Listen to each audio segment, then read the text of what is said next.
Right, this first point we're going to look at the circumstantial evidence for portals in the Settle area.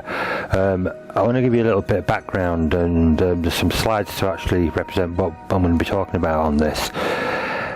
Really, to be honest with you, the portal discovery in a way is the most sort of recent information that's been coming through to me from my guide Charlotte, and to understand some of the points I'm going to make right at the beginning, I refer you to my earlier works of The Circle and the Stone, which talks about how I am able to channel information from a celestial guide who has actually brought about this information about the portals eventually. What you're going to see, as you can see on the first slide here, information that came from a guide, which you would just, if you don't know about Charlotte, well, you'll have to take from my word really at this point, unless you want to delve into it and look further into this. The first point I'm making there, the ancients were aware of the energy grid that exists all around the world. When I talk about the ancients, I'm not talking about the ancients of history that we know it, but what I call the first peoples, those that I believe, and through information that came through from a guide Charlotte, existed on the earth before this current human line of human beings. They were the ones who were responsible for taking in information from the extraterrestrials to actually lay down all over the world energy centres and energy grids. Some of them we have in this country as ley lines, to actually point out and balance exactly where these portals are. Okay, so that's the first point we're making, that the ancients were aware of the Earth energy grid. Stone circles are markers for portal energies. Stone circles are amazing. I mean, when you look at them, look at Stonehenge, look at the monuments that are found all around the world, and they are enigmatic and wonderful to look at when you get to these sites. But what we often lose track of is not that the stones themselves in a circular formation is that important. There's been a lot of importance put into these stone places being used as solar worship, temples, and this type of thing, astronomically lined, observatory points. But really, the information I've got through is that they're just plainly markers. They're actually stones that are put down on the landscape to mark out a circle, a portal. It's the area within the stones that's very important, and that's what we'll look at also later on in this talk. Most of these stone circles and these ancient sites have been deactivated today. Again, I'll talk about what deactivation and activation is at the portal sites a little later on. Human energy can travel interdimensionally. Science is showing us this all the time now. We're finding out more and more about how we're able to project energy, what energy is, and how we can manipulate it. There are entities and beings that actually transcend this earth plane that know exactly how to do this. They can lower and higher their own energy vibrations and are able to travel through these portals interdimensionally. World government agencies have known about portals for at least 500 years. At least 500 years, you'll know I put there. And this came to me through information that I researched in the Settle area that shows that cover-ups are nothing new, a new phenomenon that we have today. They've been going on for many, many years, and it's all to do with keeping hold of the power, keeping hold of the secret knowledge, and keeping people in their place. Okay, so we're going to look at the reality, the factual evidence for portals. You'll see on this slide here that I've pointed them out into 5 different categories. 1 historic, 2 knowledge, 3 experience, 4 photographic and video evidence, and 5 testimony. I'll try and lay out right the way through the talk examples of each of these. You'll see that the beginning of the talk is very much the historic and the knowledge part of it, but it goes to show that this isn't just based on fancy of thought. It's something that me and my wife have really researched in the area. We've been to these places, we've actually been at the sites themselves, and we've brought about information that will actually come to us at times.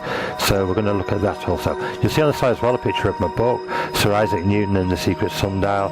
This is really an introductory book, and there is hopefully a follow-up coming up soon called The Return of the Celestials. In this book I outline how we found the portal at Settle, how we were guided to find out all the information that's in this talk basically, but in a lot more detail. So if you're interested in the talk and you want to find out more about it, you can buy the book on Amazon. Okay, it's not a plug, it's just that there is much more than I can put possibly into this talk. Okay. As I mentioned earlier, it's been a long journey for myself, and here we have a slide representation showing how my journey began. Really, it started in 1980 with an orange ball of light, and went all the way through, over 30 years of being actively involved in UFO research for major organisations like the British UFO Research Association, giving major talks all around the country, and also, local groups as well, not forgetting the Independent UFO Network, which was born out of the group that I started in West Yorkshire. So many of those people involved in that group have gone on to, such as David Clark and Andy Roberts, Jenny Randalls was involved at times with it. They've all gone on to actually be, ufologists in their own right, and some have taken many different paths. Some have stayed as simply ufologists, some have become quite sceptical about the subject, and others have just decided that there's nothing much more we can find out about it. I took a different path. I went down after my encounter and trying to find out what UFOs really are, into the realms of channeling beings and looking at energies and looking at how UFOs and the beings that come here connect with us as people and also in the world that we live in. I was very lucky after a short while of encountering channeling a guide called Sherlock. Again, the book's on there, The Circle and the Sword, which outlines everything really that happened over the first part of those 30 years in how I was able to bring about this information that we have today. So here we go with the actual mapping out of where the portal site is in the Settle area. Settle is a town that's on the borders of Yorkshire and Lancashire, really. It's only about 10-15 miles or so from the major town of Skipton in North Yorkshire, and I must mention that Yorkshire is for overseas viewers in the UK and England, in the northern part of Britain. Well, Settle is a place that really is very much a very slow, touristy sort of market town, really. Doesn't have any industry here. That all went years ago when all the mills closed down. But it's a place that's so laid back. It's the sort of place that people come for the holidays.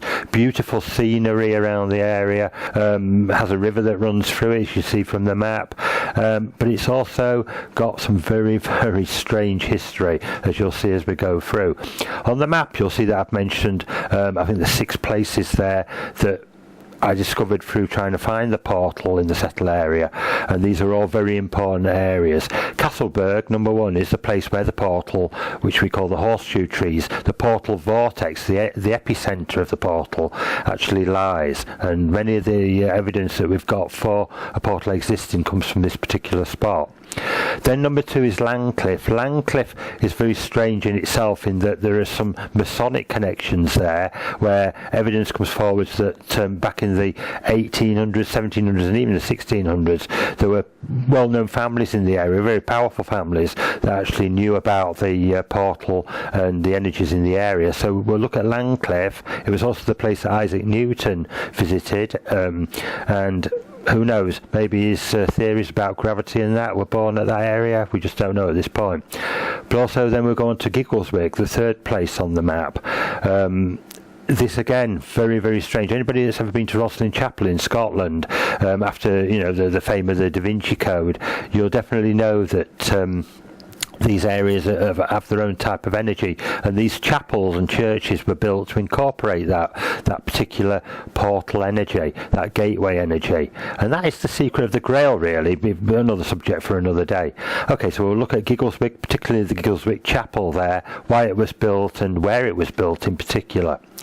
Then we'll look at the next point, which is Clee Top. Now this is going off to the south of Settle, maybe 1.5 miles away, and it's up on top of the hills in quite a rugged area, and you'll see from the photographs and the video that we later on in the talk that my wife Helen and I had some really unusual experiences up there while searching for the actual stone circle site at Clee Top.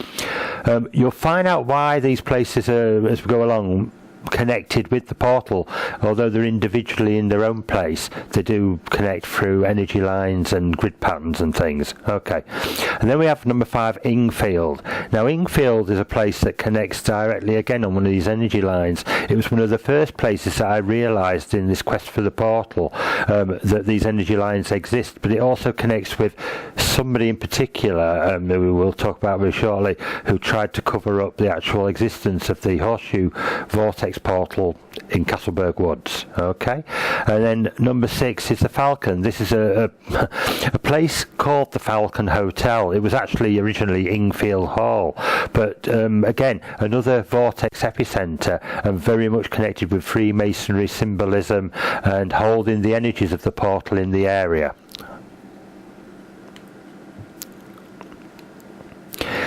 Here we have quite a quaint picture, really, of looking up the main street in Settle itself.